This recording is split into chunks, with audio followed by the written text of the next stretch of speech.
नमस्कार, मैं हूं अंजलि और आप देख रहे हैं आरपीएस समाचार। तो चलिए शुरुआत करते हैं आज की मुख्य खबर से। यूपी के उन्नाव जिले में नशेबाजी का विरोध करने पर पति ने पत्नी को मौत के घाट उतार दिया। पुलिस ने हत्यारोपी पति को गिरफ्तार कर लिया है। उन्नाव जिले में पति ने पत्नी की निर्मम हत्या कर दी। शुक्लागंज कोतवाली गंगा घाट के बालूघाट चौकी क्षेत्र अंतर्गत रविदास नगर में रहने वाले रिक्शा चालक पति ने पत्नी का दीवार पर सिर पटक कर उसकी हत्या कर दी। इसके बाद शव को रिक्शे पर लादकर गंगा नदी में फेंकने जा रहा था, तभी लोगों की नजर पड़ गई। क्षेत्रियों की सूचना पर पहुंची पुलिस ने पति को पकड़ लिया है। पुलिस ने शव को कब्जे में ले लिया है। रविदास नगर में रहने वाले योगेंद्र तिवारी ने अपनी पत्नी पिंकी उम्र 35 वर्ष की शुक्रवार देर रात दीवार पर सिर पटक कर हत्या कर दी। पूछताछ में पति ने पुलिस को बताया कि वह नशे का आदी है और शराब घर पर पी रहा था, जिसका पत्नी ने विरोध किया तो गुस्से में आकर उसने उसका सिर दीवार पर पटक दिया और वह सो गया। सुबह जब उठा तो पत्नी बेसुध खून से लथपथ जमीन पर पड़ी थी। पड़ोसी को बुलाया तो पता चला कि उसकी मौत हो गई है, जिसके बाद वह उसे रिक्शे में लादकर गंगा नदी में फेंकने जा रहा था। यहाँ लोगों ने उसे पकड़ लिया और पुलिस को सूचना दे दी। सीओ सिटी आशुतोष कुमार ने बताया कि हत्यारोपी पति योगेंद्र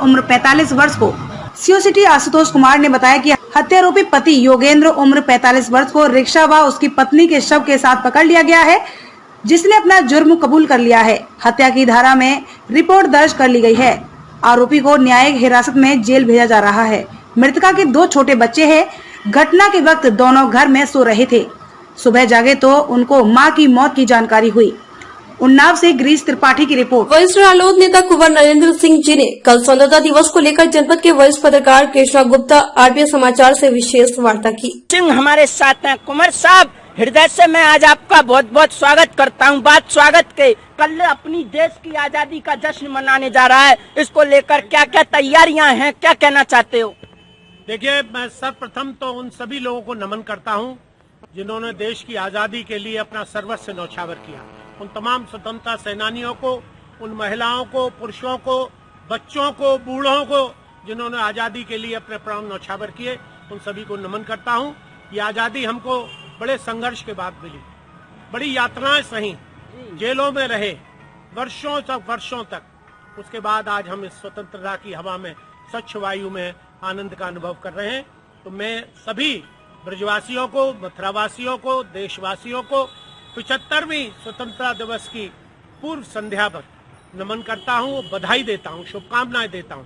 और आज जो पूरा देश इसको बड़े हर्षोल्लास से मना रहा है। मैं वैसे तो भारतीय जनता पार्टी की के नीतियों के विरोध में हूं, लेकिन ये काम जो आज हो रहा है, जो 3 दिन चलेगा, 13, 14 और 15, ये एक बहुत बड़ा अनुभूति है।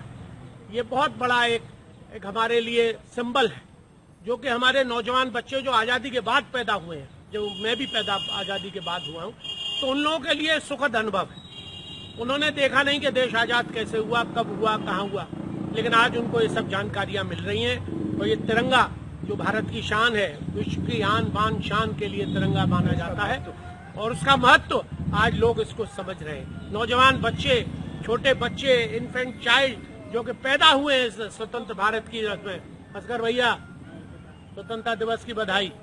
तो ऐसे लोग और सभी जातियां, 36 जातियां हैं हमारे भारत में, 7 जातियां के सब लोग आज बड़े प्रेम स्वाद से, चाहे हिंदू हो, मुस्लिम हो, आज चुनाव की कोई बात नहीं है, आज हिंदू मुस्लिम की कोई बात नहीं है, सिख ईसाई की कोई बात नहीं है, आज देश की आजादी की बात है। तो आज सभी हम लोग बड़े हर्षोल्लास से मना रहे हैं। तो मैं सभी आपके चैनल के माध्यम से सभी ब्रजवासियों को, मथुरावासियों को, देशवासियों को हार्दिक बधाई और शुभकामनाएं देता हूं कि अगर ऐसा ही संघर्ष आगे भी करना पड़े, क्योंकि दुश्मन मंडरा रहा है, सीमाएं हमारी असुरक्षित है, एक तरफ चीन है, एक तरफ पाकिस्तान है, तो इन सब की चुनौतियों का सामना भारतवासियों को करना है। उसके लिए हम फौज पर ही निर्भर न रहे, हम भी सब फौजी हैं। देश की आजादी के लिए जब हमारे पूर्वजों ने। रेल यात्रियों के लिए अच्छी खबर, ट्रेन आने से पहले यह फीचर देगा सभी ट्रेनों की जानकारी। चारबाग रेलवे स्टेशन आने वाले यात्रियों को उनकी ट्रेनों की लोकेशन और प्लेटफॉर्म का पता बाहर ही चल जाएगा। उनके प्लेटफॉर्म पर आने के बाद भटकना नहीं पड़ेगा। उनको ट्रेनों की जानकारी बाहर लगी बड़ी एलईडी स्क्रीन पर ही मिल जाएगी। उत्तर रेलवे लखनऊ मंडल प्रशासन चारबाग स्टेशन के 3 अलग अलग लोकेशन पर बड़ी एलईडी स्क्रीन लगाएगा, जिसको national train inquiry system NTS से जोड़ा जाएगा। चारबाग स्टेशन के 9 प्लेटफॉर्मों से प्रतिदिन करीब 260 ट्रेनें गुजरती है। इन ट्रेनों की लोकेशन और प्लेटफॉर्म की सूचना देने के लिए अभी फर्स्ट क्लास प्रवेश हॉल और सेकंड क्लास प्रवेश हॉल में 2 बड़ी एलईडी स्क्रीन लगी है। कई बार यात्री जब यहां पहुंचते हैं तो पता चलता है कि उनकी ट्रेन घंटों लेट है। ऐसे में उनको प्लेटफॉर्म पर बहुत देर तक ट्रेनों का इंतजार करना पड़ता है। साथ ही 2 ही स्थान पर यात्रियों की भीड़ भी अधिक हो जाती है। रेलवे ने अब स्टेशन पर प्रवेश के लिए रेलवे न्यायालय के पास भी एक पैदल पुल बनाया है। यह पैदल पुल का इस्तेमाल प्लेटफॉर्म 1 से 7 तक के लिए होता है। साथ ही न्यायालय के पास ही पुल को एस्केलेटर और लिफ्ट से जोड़ा गया है। अब रेलवे प्रशासन रेलवे न्यायालय पार्सल घर और पार्किंग में बड़ी एलईडी स्क्रीन लगाएगा। इन स्क्रीन में ट्रेन के आने का संभावित समय और उनके प्लेटफॉर्मों की जानकारी होगी। इसके बाद दूसरे चरण में ट्रेनों के आरक्षण चार्ट को भी इस स्क्रीन से जोड़ा जाएगा। रिपोर्ट आरती सचदेवा। मथुरा की पत्रकारिता जगत की जानी मानी शख्सियत जगत टाइम के संपादक मुरारी लाल अग्रवाल के पुत्र वरिष्ठ पत्रकार जगत बहादुर अग्रवाल जी से पत्रकारिता के संदर्भ में आगामी दिशा परिदिशा पर उन्होंने जनपद के वरिष्ठ पत्रकार आरपीएस समाचार ब्यूरो चीफ कृष्णा गुप्ता से विशेष वार्ता की। उसके संपादक हैं हमारे मुरारी लाल अग्रवाल जो बाबूजी हैं, उनके पुत्र हमारे साथ हैं आज जगत बहादुर अग्रवाल जी।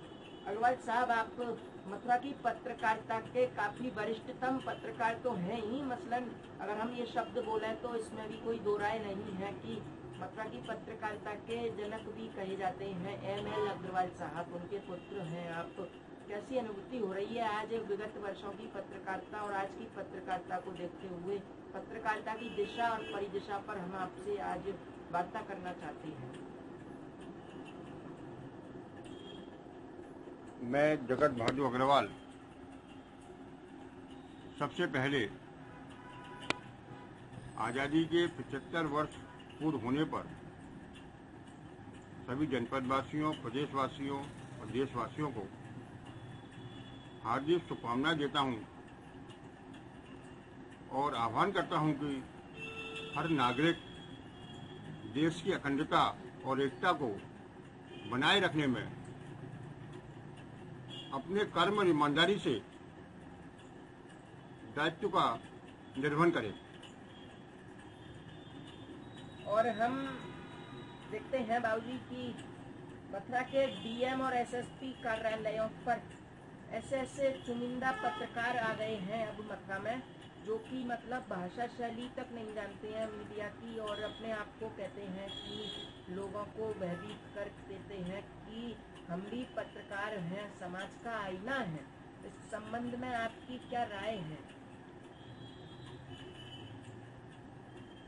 मैंने 80 और 90 के दशक में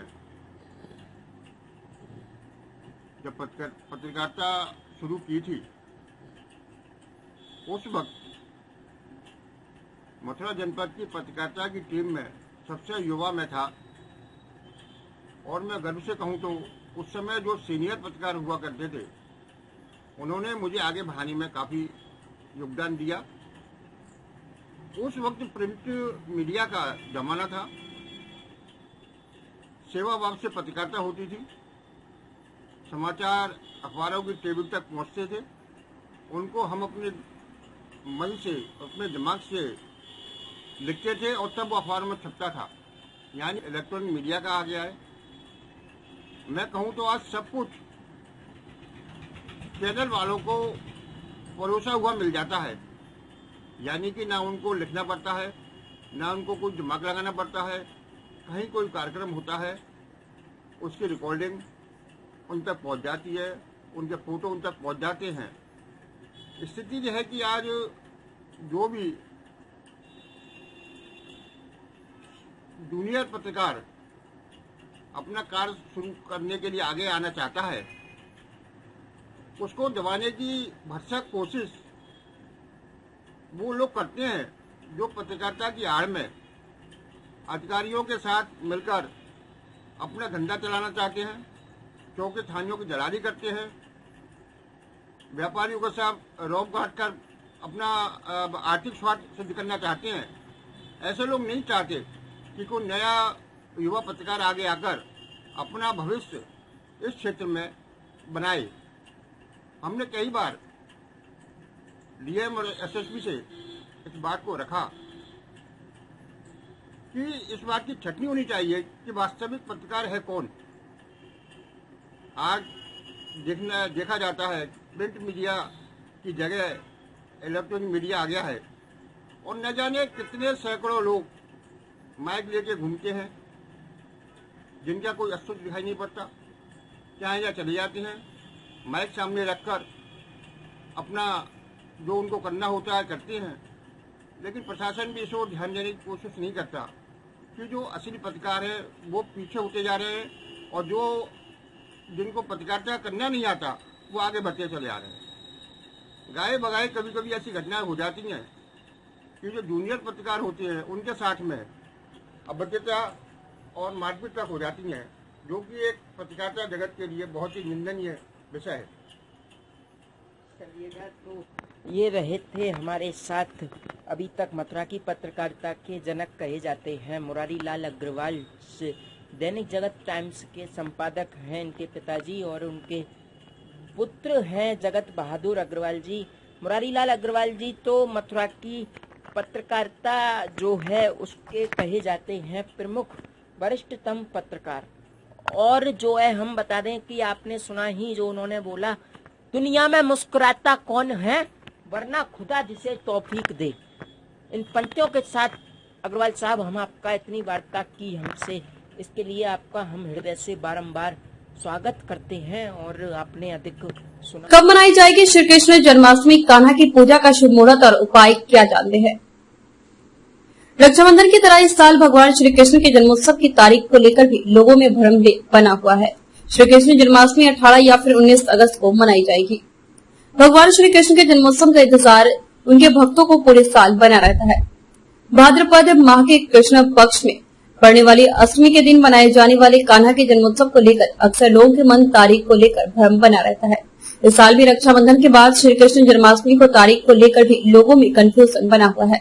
ज्योतिष के विशेष जानकार रघुनाथ प्रसाद शास्त्री ने बताया कि इस साल 18 अगस्त 2022 गुरुवार को अर्धरात्रि व्यापिनी अष्टमी स्मार्ट ग्रस्त लोगों के लिए और 19 अगस्त 2022 शुक्रवार उदय कालिक अष्टमी वैष्णव सन्यासियों के लिए मनाई जाएगी। अधिकांश शास्त्रकारों ने अर्धरात्रि व्यापिनी अष्टमी में ही व्रत पूजन एवं उत्सव मनाने की पुष्टि की है। श्रीमद् भागवत, श्री विष्णु पुराण, वायु पुराण, अग्नि पुराण, भविष्य पुराण भी अर्धरात्रि अष्टमी में ही श्री कृष्ण भगवान के जन्म की पुष्टि करते हैं। तिथि निर्णय के अनुसार भी जन्माष्टमी में अर्धरात्रि की ही मुख्य निर्णायक तत्व माना है। रोहिणी नक्षत्र मुख्य निर्णायक नहीं है, इसमें तिथि को ही महत्वपूर्ण माना गया है। ऐसे में अर्धरात्रि के समय रहने वाली तिथि अधिक शास्त्र सम्मत मानी रहेगी। गौरतलब है कि इस साल श्री कृष्ण जन्मोत्सव के समय रोहिणी नक्षत्र नहीं है। रिपोर्ट रघुनाथ प्रसाद शास्त्री।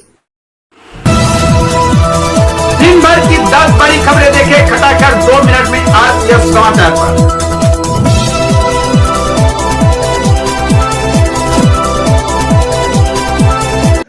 इंडिया के नाम को चेंज कर दीजिए, मोहम्मद शमी की वाइफ हसीन जहां की पीएम मोदी से अपील।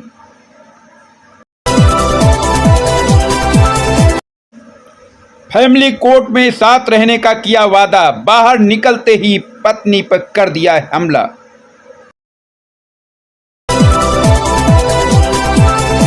लखनऊ बांगरमऊ मार्ग पर ट्रक की टक्कर से मां बेटे की मौत, भाई व बेटी घायल।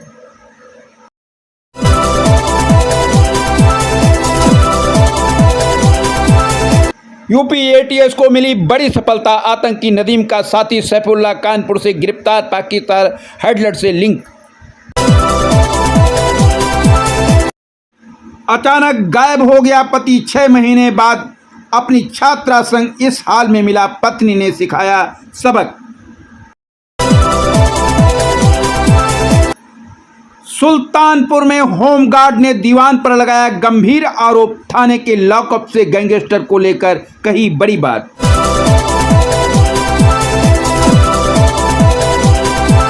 उपनाई गंगा खतरे के निशान की ओर, कई इलाकों में बाढ़ की आशंका, प्रशासन ने जारी किया अलर्ट। कन्नौज में मंदिर के बाहर पैसे देकर रखवाया था मांस, पुलिस ने मुख्य आरोपी चंचल त्रिपाठी को पकड़ा।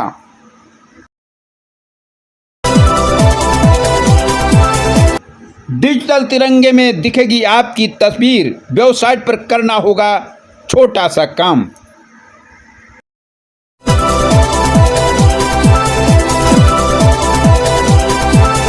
चौदह मंजिला आलीशान घर, लग्जरी गाड़ियां और एयरलाइंस, हजारों करोड़ की प्रॉपर्टी के मालिक राकेश झुंझुनवाला।